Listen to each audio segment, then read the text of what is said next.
Hello, this is Tim, K9WBL again. This is part 3 of how to run a net with Netlogger. We had part 1 and part 2, now this is part 3. This is actually running the net. So we're going to assume that you have already created a net here, and you are if you're the net control station, of course you would be up here. I'll put myself in there, and again I'll go over, oops, hold on here. Okay, I made a mistake. If you make a mistake, click the line here and just click clear row, and that will clear the row. I usually click off it and then click back on it. 8881, Ole Miss number, there I am, caps lock on, NCS, and there we go. And I am the net control station, so I would right click with net official business, and I am the net control, turns it purple. Okay, that's what you'll do when starting a net. Then you'll go up here, click manual station highlighter. I know we went through this before, but I'll do it again. I've got my aim notes down here. That's for me anyway, that's optional. And then what I do right away, as soon as I get set up and ready to go, I go over here and I use my aim notes here, and usually I have this on the clipboard before I start. So we got welcome to, say it's the 80-meter net.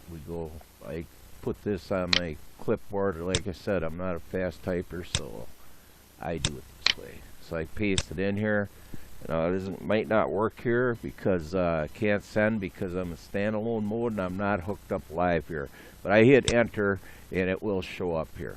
Okay, now then I go up here, I click save file, save check-ins as. Now this is where that folder comes in that we made in part 1 on the desktop. I have my NCS Netlogger backup folder here. If it doesn't show up, you're going to have to navigate over here and point to it. Okay, I'm going to do an 80-meter net, so I click my 80-meter net here. If you don't, you're not going to have one there, so just create a file, name it down here, anything you want. You call it 80 meters, whatever. But make sure you do that, and then click save. So it'll ask you to replace it. If you have one from the previous week or previous net, it's going to ask you to replace, and I'm going to say yes. And there we go. Now I've got it saved. And that's a real good thing to do because you may run into trouble. I have on several occasions. My computer crashed or I got knocked offline or something, but I always have the list saved just for a backup, just in case I have to reboot the computer or something. I can go up here and I can click file. After I reboot my computer or whatever I have to do, I can bring up Netlogger and I can go file. And I can go and create the net again if it's not still there, and then I can open up my old check-in file so I don't lose anybody. While I'm putting in check-ins, about every 5 or 10, as I'm going along here, I go up here and I just do a file save check-ins. I do that throughout the net.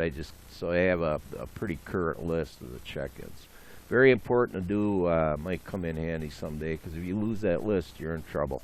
Okay, all right, now, while you're training, the NCS that is training you will put himself up here, and he will put you in down here, right underneath, and what we're going to do here, I'm going to put in, let's see here, I'll put 8641, and that's Dave.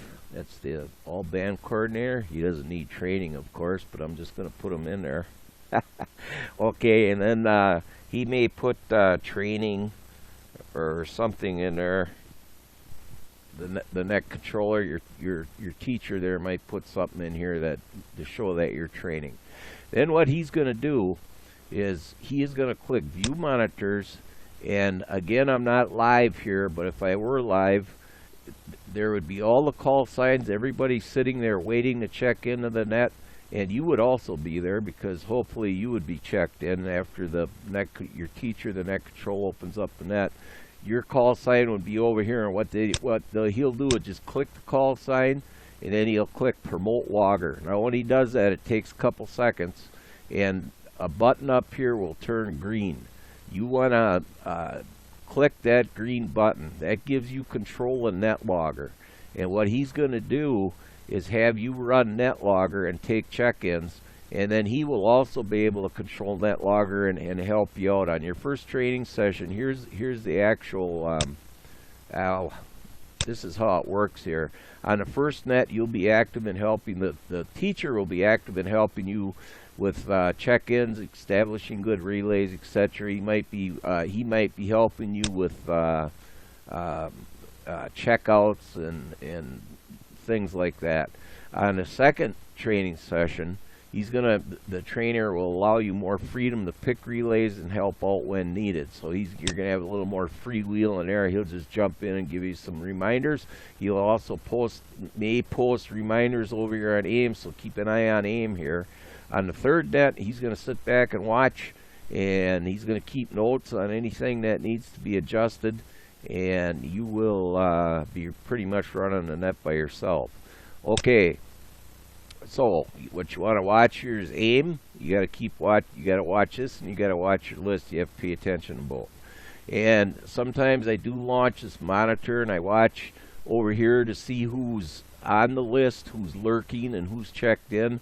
Mainly lurking, because if I do get a call sign that I could barely hear over the radio, let's say I can catch part of it, K9W, and then VL is, I know it's K9W. I'll see that over here and that they're lurking, and I might call that station to make sure if it's them that's trying to check in and get a roger out of them or whatever, and then I put them on a list. But it comes in handy. Okay, but most of the time I don't have that on, but I do open it once in a while during a net just to take a look, see who's there lurking and such. Okay, then you'll take check-ins here. I'll put a few in here, 41, 43. Then I just hit enter, and as you're going along there, you'll hear them calling in. Just grab who you hear, who's the loudest. Just keep drilling them down. Let's put a 89, 88. 8513.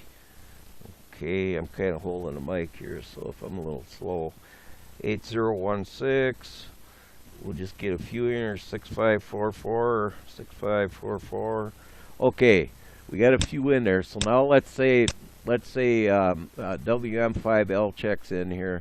That's Jim down there in Texas. And say he says, "Oh, I'm mobile today." So you want to ask him.